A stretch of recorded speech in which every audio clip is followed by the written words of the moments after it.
Welcome back, students. This is class 12th physics.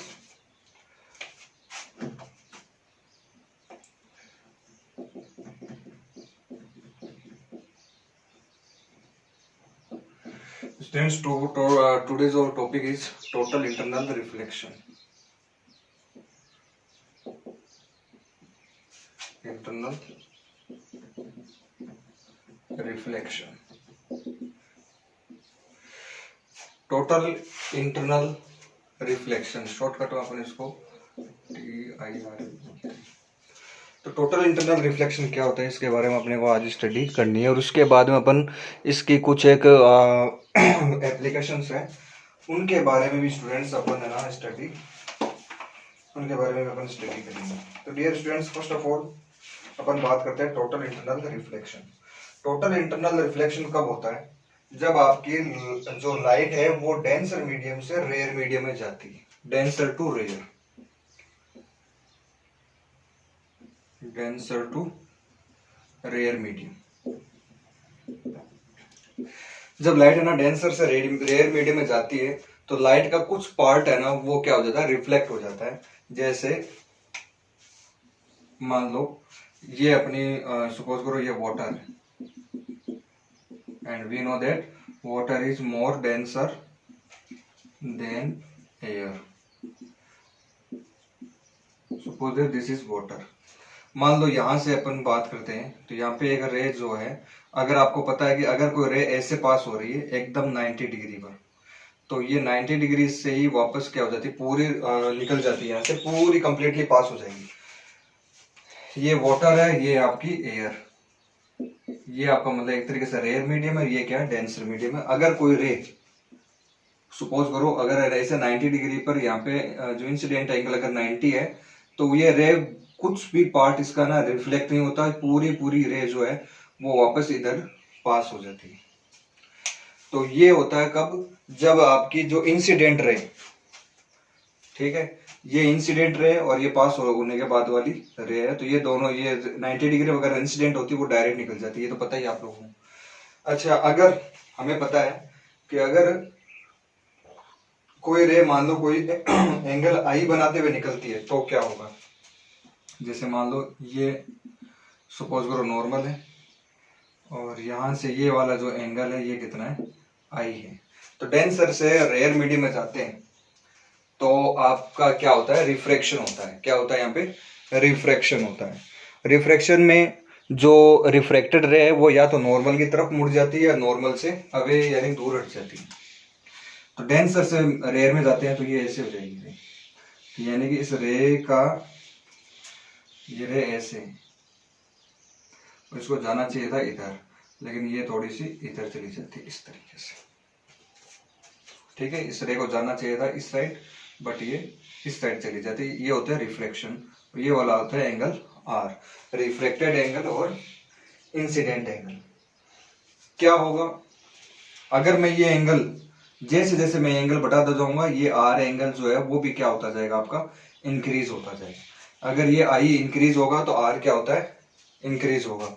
अच्छा, are increase होगा तो ये वाली जो रे है ना ये क्या होती जाएगी, ऐसे है ना, और इस ये जो है ना सरफेस, इस सरफेस के पास में आती जाएगी इस तरीके से।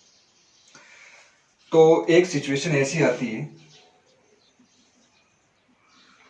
कि जब है ना सपोज करो ये अपना नॉर्मल है और ये है अपनी रे, ठीक है, ये है इंसिडेंट एंगल। इंसिडेंट एंगल को मैंने और इंक्रीज किया तो ये रे है ना इस तरीके से सरफेस पे चिपक के चलती है एकदम सरफेस पे। रिफ्रैक्टेड रे जो है, रिफ्रैक्टेड रे और नॉर्मल के बीच में एंगल कितना हो जाता है, 90 डिग्री का एंगल हो जाता है। और ये ना इन आई को और इंक्रीज करते हैं तो ये ना इंक्रीज करते जाएंगे तो ये रे ना ऐसे होते होते ऐसे इसके सरफेस के एकदम पैरेलल और सरफेस के चिपक के चलती है ये रे। तो यहाँ अपन क्या कहेंगे कि रिफ्रैक्टेड एंगल कितना, 90 डिग्री। रिफ्रैक्टेड एंगल आर कितना हो सकता है, मैक्सिमम 90 हो सकता है, ठीक है। फिर है ना ये वाला क्या है, इंसिडेंट एंगल है, ये आई। जिस एंगल पर आपकी रे नॉर्मल से 90 डिग्री का एंगल बनाना शुरू कर दे, ये जो रिफ्लेक्टेड रे है, when refracted ray makes 90 degree angle with normal, then that time incident angle is called critical angle. इस एंगल को क्या कहते हैं? क्रिटिकल एंगल कहते हैं। इस एंगल को बोलते हैं क्रिटिकल एंगल, जिसको हम IC से डिनोट करते हैं। किससे डिनोट करते हैं? I और नीचे छोटा सा C। तो जब है ना आपका क्रिटिकल एंगल के इक्वल हो जाता है इंसिडेंट एंगल, उस टाइम जो रे है वो आपकी इस तरीके से चिपक के चलती है। ठीक है, फिर नेक्स्ट कंडीशन, जब आपका क्रिटिकल एंगल, आपका जो इंसिडेंट एंगल है वो और बड़ा हो जाता है, क्रिटिकल एंगल से भी बड़ा हो जाता है। यहाँ जो incident angle is greater than IC, यहाँ इंसिडेंट एंगल जो है it is equal to IC, यहाँ incident angle is less than IC। जब इंसिडेंट एंगल क्रिटिकल एंगल से कम होता है तब तो रिफ्रैक्शन होता ही है। ठीक है, इक्वल हो जाए तभी रिफ्रैक्शन माना जाएगा इसको। लेकिन ये है ना, जो भी सरफेस होगी ना दोनों मीडियम के बीच की जो सरफेस है, इंटरफेस है, उस इंटरफेस से चिपक के चलती है। थर्ड कंडीशन क्या होती है? When I is greater than IC, जब I जो है आपका वो IC से क्या हो जाए? ज्यादा हो जाए। उस टाइम यहाँ पे क्या होगा कि ये है ना रिफ्रैक्शन नहीं होगा, उस टाइम क्या हो जाता है? रिफ्लेक्शन हो जाता है। Reflection will take place. Reflection will take place. तो ये आपकी इंसिडेंट रे होगी, ये वाली होगी रिफ्लेक्टेड रे। और ये जो रे, जितना जो रिफ्लेक्शन होता है ना, ये पूरी पूरी रे क्या हो जाती है? रिफ्लेक्ट हो जाती है। यानी कि बाहर एक सिंगल ये जो रे का कोई भी पार्ट है ना वो बाहर नहीं जाता। इस प्रोसेस को बोलते हैं टोटली इंटरनल रिफ्लेक्शन। इस प्रोसेस को क्या बोलते हैं? टोटल इंटरनल रिफ्लेक्शन बोलते हैं। तो ये आपका टोटल इंटरनल रिफ्लेक्शन है। ये कब होता है? दो केसेस, टू कंडीशंस है। पहला, आपकी रे डेंसर टू रेयर मीडियम में जानी चाहिए। दूसरी बात, आपका जो इंसिडेंट एंगल है वो क्रिटिकल एंगल से क्या होना चाहिए? ज्यादा होना चाहिए। क्रिटिकल एंगल से ज्यादा होगा तभी टोटल इंटरनल रिफ्लेक्शन होगा। तो ओके स्टूडेंट्स, ये आपका हुआ टोटल इंटरनल रिफ्लेक्शन। अच्छा, अब बात करते हैं relation between refractive index and critical angle. relation between refractive index and critical angle. Now students, we will study about relation between critical angle and refractive index. यहाँ देखो, ये अपना वाटर है, ये अपना रेयर है। यहाँ क्रिटिकल एंगल पर एक रे जो है वो इंसिडेंट होती है, तो वो इस सरफेस के एकदम पैरेलल हो जाती है। There is angle 90 degree, this is refracted angle R is equal to 90। अपने को बताया refractive index of second medium water, refractive index of second medium with respect to first क्या होगा? ऊपर फर्स्ट है ना, तो ऊपर आएगा साइन R। ऊपर फर्स्ट मीडियम ये है आपका, this is the first medium, this is the second medium. तो यहाँ एंगल क्या है आपका? 90 है, इसलिए ऊपर आ जाएगा साइन 90, नीचे आ जाएगा साइन IC। साइन 90 की वैल्यू क्या होती है? 1। अच्छा, अब वी आर टेकिंग एयर। मैंने आपको पहले बताया था, एयर या वैक्यूम के रेस्पेक्ट में अगर आप किसी का रिफ्रैक्टिव इंडेक्स लेते हो तो आपको 1μ2 वगैरह लिखने की कोई जरूरत नहीं है। वो ना एब्सोल्यूट रिफ्रैक्टिव इंडेक्स बोलते हैं उसको क्या बोलते हैं? Absolute refractive index. Actually refractive index क्या होता है? ये ना दो अलग अलग मीडियम की वेलोसिटी का रेशियो होता है। ठीक है ना, ऐसे अपन ना कोई ग्लास ले ले तो उसका रिफ्रैक्टिव इंडेक्स जब अपन बताते हैं ना कि जैसे मान लो पानी है, तो पानी का रिफ्रैक्टिव इंडेक्स 1.33 है, तो वो पानी का रिफ्रैक्टिव इंडेक्स है ना किसी दूसरे मीडियम के रेस्पेक्ट में होता है, खुद का कोई थोड़ा ना होता है refractive index. Refractive index find करने के लिए हमें दो मीडियम के अंदर लाइट की वेलोसिटी चाहिए। तो हम जो भी रिफ्रैक्टिव इंडेक्स बोलते हैं ना वाटर का रिफ्रैक्टिव इंडेक्स, तो वो ना एयर या वैक्यूम का रिस्पेक्ट में होता है, जो सेल्फ अंडरस्टूड होता है। ठीक है ना, तो उसको ना बार बार ऐसे बोलने की जरूरत नहीं है कि refractive index of water with respect to air, ऐसा बार बार मत बोलो। तो ओनली इतना बोल दो कि रिफ्रैक्टिव इंडेक्स ऑफ वाटर, तो हम समझ जाएंगे कि वो आप एयर या वैक्यूम के रिस्पेक्ट में आप बता रहे हैं। लगभग एयर और वैक्यूम का ज्यादा नहीं होता, अलग अलग डिफरेंस सेम सा ही होता है। थोड़ा सा चेंजेस आता है। तो यहाँ पे ये है refractive index of second medium, यानी refractive index of water with respect to first medium. तो इसको आप डायरेक्ट म्यू लिख दो, तो mu equal to 1/sin IC, ये आ जाएगा mu equal to 1/sin IC आ जाएगा। तो ये रिलेशन होता है students between critical angle and refractive index. Now students, we will study about application of total internal reflection.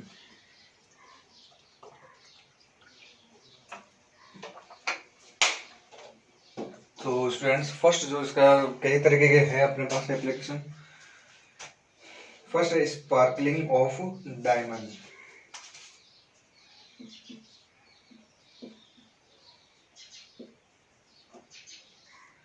Sparkling of diamond.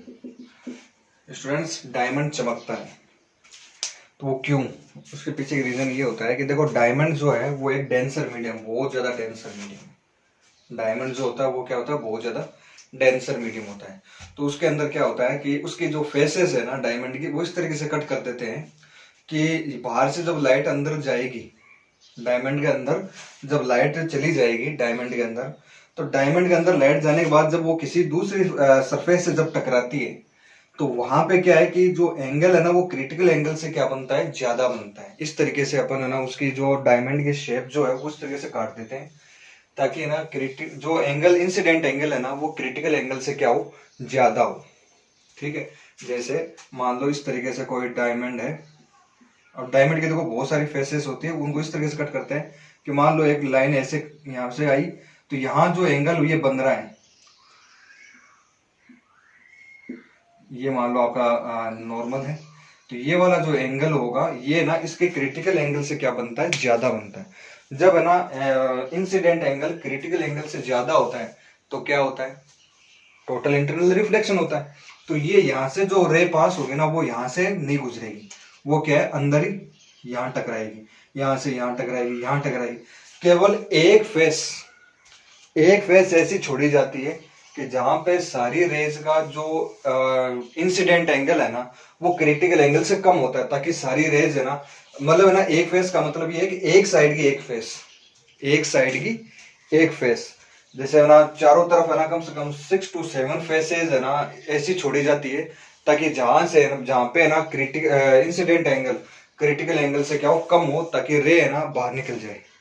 इसलिए है ना बहुत सारी रेज अंदर जाती है और वो कुछ ही सरफेस से बाहर निकलती है, इसलिए अपने को जो डायमंड है वो ऐसे मतलब स्पार्कलिंग यानी कि चमकता हुआ दिखता है। स्पार्कलिंग। दूसरा स्टूडेंट्स है अपना एप्लीकेशन मिराज। मिराज आप लोगों ने कई बार देखा होगा, कई बार हम ना जैसे सड़क पर गर्मियों का मौसम होता है, दोपहर का धूप का मौसम होता है, तो हमें ना सड़क पे दूर अपने को ना ऐसे छाया जैसा शेडो, या फिर आप ऐसा लगता है जैसे पानी का कोई है तालाब वगैरह, रेगिस्तान में अपन देखते हैं तो वहां पे भी दिखता है। अच्छा कई जगह ना ऐसा भी होता है कि जैसे पेड़ वगैरह होते हैं ना, ट्रीज वगैरह, वो उल्टे दिखाई देते हैं जमीन पर। तो वो किस वजह से होता है उसके बारे में अपने को स्टडी करनी है, वो होता है टोटल इंटरनल रिफ्लेक्शन की वजह से। Now students, we will talk about mirage.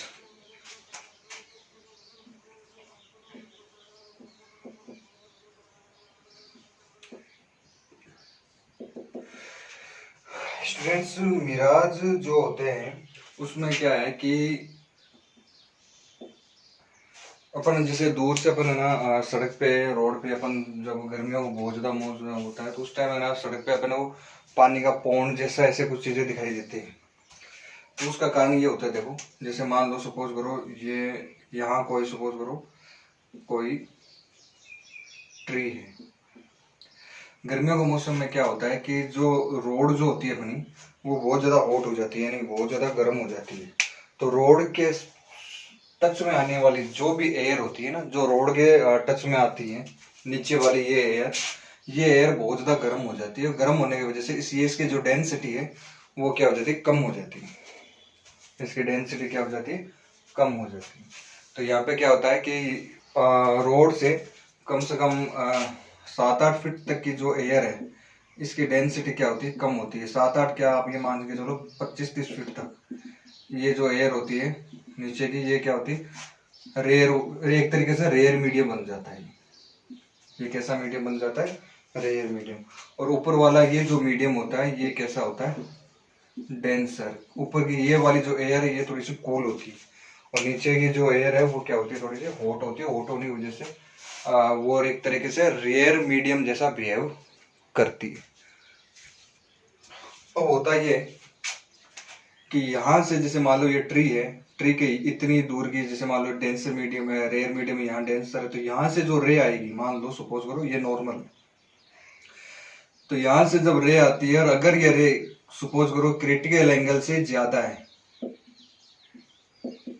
अगर यहाँ से अपन इस तरीके से देखो, रे तो बहुत सारी आएगी, तो कोई ना कोई रे तो ऐसी जरूर होगी जिसका क्रिटिकल एंगल, जिसका इंसिडेंट एंगल है ना, वो क्रिटिकल एंगल से क्या होगा, ज्यादा होगा। इंसिडेंट एंगल जो है वो क्रिटिकल एंगल से क्या होगा, ज्यादा होगा। तो यहाँ जैसे ये आपकी इंटरफेस है, तो यहाँ जैसे टकराएगी, टकराने के बाद में ये वापस टोटल इंटरनल रिफ्लेक्शन हो जाता है। यहाँ से टकराने के बाद में ये वापस ऐसे चली जाती है, ठीक है। तो जब है ना ये ऐसे चली जाती है, तो अपने को क्या लगता है, यहाँ जैसे अब बहुत सारी रेज होती है, कोई यहाँ टकरा के यहाँ चली गई, कोई ऐसे टकरा के ऐसे चली गई। तो होता क्या है कि जैसे यहाँ अगर कोई पर्सन खड़ा है, तो उसको क्या लगेगा, ये सारी रेज कहाँ से आ रही है, यहाँ जमीन के अंदर से आ रही है। और यहाँ हमें ना छाया जैसा, पेड़ जैसा, मतलब जैसा ऑब्जेक्ट होता है उसके जैसी जो है अलग चीजें अपने को दिखाई देती है, और इसी को क्या कहते हैं, मिराज कहते हैं। तो क्या कहते हैं, मिराज कहते हैं। It is due to total internal reflection. तो ये जो मिराज है, डायमंड है, इस तरीके के क्वेश्चन है ना एग्जाम में आए हुए हैं, इसलिए आप लोग थोड़ा सा ध्यान रखना। इनकी थ्योरी वगैरह है वो अच्छे से आप लोग तैयार कर लेना। इसके बाद में स्टूडेंट्स तीसरा जो मेन है वो है प्रिज्म। प्रिज्म भी एक ऐसा एग्जाम्पल है जो टोटल इंटरनल रिफ्लेक्शन को समझा सकता है। प्रिज्म के अंदर भी टोटल इंटरनल रिफ्लेक्शन होता है। Now students we will talk about totally reflecting prism. देखो स्टूडेंट्स, जो टोटली रिफ्लेक्टिंग प्रिज्म, कुछ प्रिज्म ऐसे होते हैं जो पूरा पूरा रिफ्लेक्शन हो जाता है उनमें, ठीक है, तो उन्हें बोलते हैं टोटली रिफ्लेक्टिंग प्रिज्म। उसमें क्या होता है, ऐसे प्रिज्म है ना 45, 90, 45 होते हैं।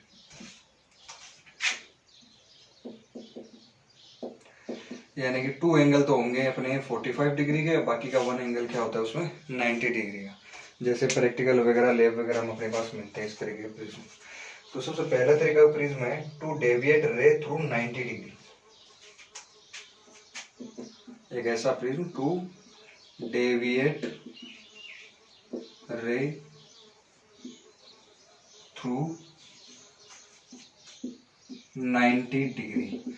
यानी कि एक रे है, मान लो वो ऐसे जा रही है, हमें ना उसको ऐसे 90 डिग्री पे क्या करना है, डेविएट करना है। डेविएट का मतलब हो गया, इसको ये जो एंगल बन रहा है ना, इस एंगल को बोलते हैं डेविएशन। यानी कितने एंगल पे मुड़ा है, उस एंगल को क्या बोलते हैं, डेविएशन एंगल। तो टू डेविएट रे थ्रू 90 डिग्री। तो इस तरीके के अगर अपने को एक्सपेरिमेंट करना है, तो उसमें अपन जो रे है ना स्टूडेंट्स, वो इस तरीके से, सॉरी प्रिज्म इस तरीके से लेंगे।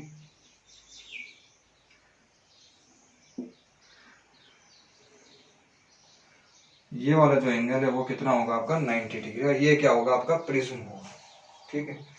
अच्छा, प्रिज्म है ना ये ऐसे होता है 3D के अंदर। ऐसे प्रिज्म आप लोगों ने देखा होंगे लैब वगैरह में, इस तरीके से होता है, एकदम 3D के अंदर होता है प्रिज्म।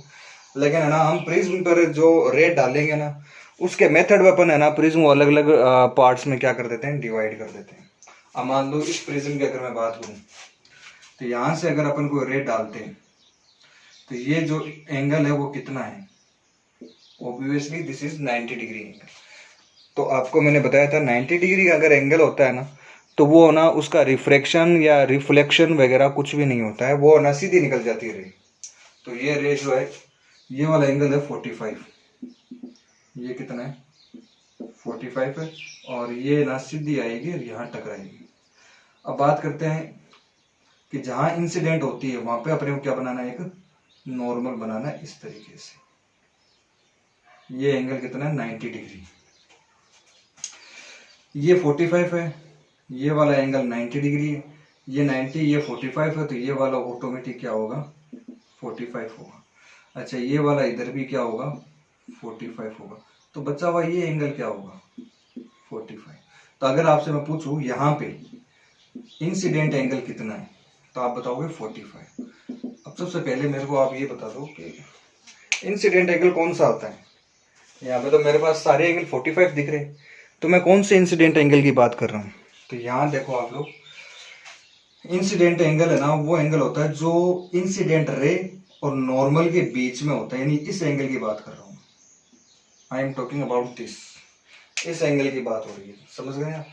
ऐसा नहीं कि मैंने इसकी बात करनी, नहीं, इंसिडेंट एंगल का मतलब इंसिडेंट रे और नॉर्मल के बीच का एंगल। अब मान लो इसका क्रिटिकल एंगल, जो ये देखो प्रिज्म ज्यादातर ग्लास के बने होते हैं और ग्लास का जो क्रिटिकल एंगल है लगभग 42 डिग्री के आसपास होता है। ग्लास का जो क्रिटिकल एंगल है वो कितना होता है 42 डिग्री के आसपास होता है, ठीक है। तो यहाँ अपन देख सकते हैं इंसिडेंट एंगल 45 है, क्रिटिकल एंगल 42 है, तो here we can see that I is greater than IC। Incident angle critical angle से क्या है ज्यादा है। तो आप वीडियो रिवर्स करके देख लेना कि जब इंसिडेंट एंगल क्रिटिकल एंगल से अगर ज्यादा हो तो क्या होता है। तो मैंने उस टाइम बताया था टोटल इंटरनल रिफ्लेक्शन होता है। तो यहां से ये ना टोटल इंटरनल रिफ्लेक्शन हो जाएगा इस तरीके से। अब बात करते हैं ये वाला एंगल कितना होगा। ये भी बड़ी एक अजीब समस्या होगी कि ये वाला एंगल अब कितना करें। तो यहाँ पे आपको स्टूडेंट्स ये देखना है कि यहाँ से ये वाला एंगल कितना है 45 है। इधर देखो कि ये आपका यहाँ से लेके यहाँ तक का जो एंगल है ना ये कितना है, पूरा टोटल 45 है। ये इतना,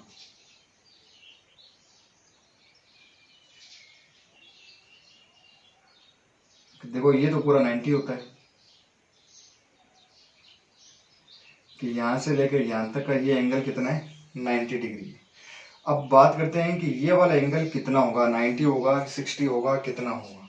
तो यहाँ पे ना ये इंसिडेंट एंगल है वो कितना हुआ था 45 डिग्री हुआ था। तो यहाँ से ये टोटल एंगल है 90 डिग्री का, टोटल एंगल कितना है 90 डिग्री है। तो हमें पता है कि ये वाली रे और ये वाली जो रे है ये दोनों एक दूसरे के क्या है पैरेलल है। तो पैरेलल होने की वजह से ये जो दोनों एंगल दिखाई दे रहे हैं ना तो ये दोनों इक्वल होंगे, यानी कि टोटल इंटरनल जब भी रिफ्लेक्शन होता है, जैसे यहाँ ये टोटल इंटरनल रिफ्लेक्शन हुआ, तो टोटल इंटरनल या इंटरनल या फिर रिफ्लेक्शन में क्या होता है कि इंसिडेंट एंगल और रिफ्लेक्टेड एंगल ये दोनों एंगल क्या होते हैं बच्चों इक्वल होते हैं हमेशा। I और R दोनों क्या होंगे हमेशा इक्वल। तो यहाँ ये 45 डिग्री पर इंसिडेंट हुआ, तो ये वाला एंगल कितना है 45, ये है आपका I। तो ये ना रिफ्लेक्ट होगा तो ये एंगल भी कितना होना चाहिए 45 होना चाहिए। अच्छा ये टोटल यहाँ से लेके यहाँ तक 90 है, ये वाला 45 है, तो ये वाला कितना होगा 45। अब इस ट्राइंगल में आ जाओ, ये 45 ये 45, तो ये वाला एंगल कितना होना चाहिए 90 डिग्री। और जब 90 डिग्री भी ये रे इंसिडेंट होगी तो ये ऐसे सीधे ही बाहर की ओर निकल जाएगी, ठीक है। अच्छा यहाँ अगर मान लो मैंने ऐसे कोई ऑब्जेक्ट रखा होता, इस तरीके से कोई ऑब्जेक्ट रखा है ए और बी, तो ये ए वाली रे है ना वो मेरे को यहाँ मिल जाती है, उसको नाम देता मैं ए डैश। अगर है ना इस ऑब्जेक्ट के यहाँ से अगर कोई रे जाती तो वो भी है ना सेम इसी तरीके से जाती नीचे और ऐसे, और ये वाला जो पॉइंट है ये आपका क्या होता बी डैश। तो होता क्या कि आपका ऑब्जेक्ट ऐसे था, लेकिन यहाँ से अब अपन देखेंगे ना यहाँ से तो ऑब्जेक्ट अपने को जैसे ऐसे है ना ऑब्जेक्ट, तो ऑब्जेक्ट अपने को ऐसे दिखाई देगा पूरा 90 डिग्री पे घूमा हुआ। और ये रे देखो, ये रे है ना पूरे 90 डिग्री पे क्या हो गया इनका डेविएशन हो गया। तो ये फर्स्ट टाइप का इस तरीके का जो प्रिज्म होता है, यानी इधर से जब अपन रे पास करवाते हैं इस तरीके का प्रिज्म होता है, इस प्रिज्म को बोलते हैं पेरिस्कोप्स।